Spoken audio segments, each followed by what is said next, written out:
जय जगन्नाथ पुणी थे स्वागत करुच्ची आपण प्रिय चैनल स्टडी विथ माइंड। तो काइंडली पिला माने समस्त को इनफॉर्म कर दिया होची जो ओजेई एग्जाम आपण मानकर होवाई जाऊँगी। तो काइंडली जोटा कि आरंभ हम 4 मे 2024 4 तारिख रु आरंभ हो आपंकर 10 तारिख पर्यंत चलो। 3टा सिफ्ट्रे एग्जाम हम डाउनलोड करवा जो एडमिट कार्ड टी आपण मैंने अलरेडी 25 आरंभ हो जाइए।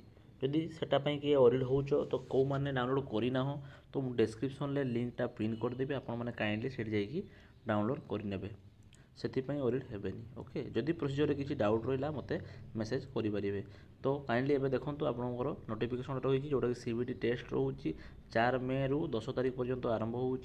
तो फास्ट जो रहा शेड्यूल रही आपको देखई दूसरी 4 तारिख दिन रोचे आप कौ मानकर एग्जाम ना बीएससी नर्सिंग आउ आपणकर बीएससी नर्सिंग ही रही 3टा सिफ्ट गोटे हूँ 9टा ରୁ 11टा चलो गोटे 11 ରୁ 3टा पर्यंत एवं आउ गोटे सिफ्ट हूँ 4टा 30 ରୁ आपंकर 6टा 30 पर्यंत ये हूँ 3टा सिफ्ट आपंकर एग्जाम हम। सेकेंड एग्जाम रोचे 5 तारिख दिन जोटा कि बीएससी नर्सिंग पुणी से बीएससी नर्सिंग आउ डी फार्म नुहे बी फार्म ओके सेटा हूँ आपणकर रहा।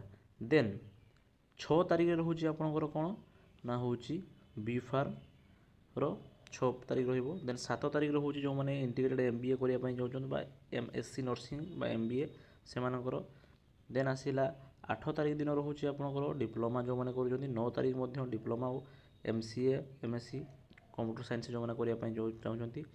देन आसीगला आपंकर 10 तारिख दिन रोचे एम फार्म एम आउ जो रहा पोस्ट बेसिक डिप्लोमा युवाक रोचे। ओके तो ये थिला आपण मानकर इनफॉरमेशन बा नोटिफिकेशन टी एथि आपण मैंने काइंडली चेक करने जोटा रोचे। तो ठीक अच्छे ये इनफॉरमेशन टी काइंडली जो मैंने जान ना एडमिट कार्ड डाउनलोड करनी करनी।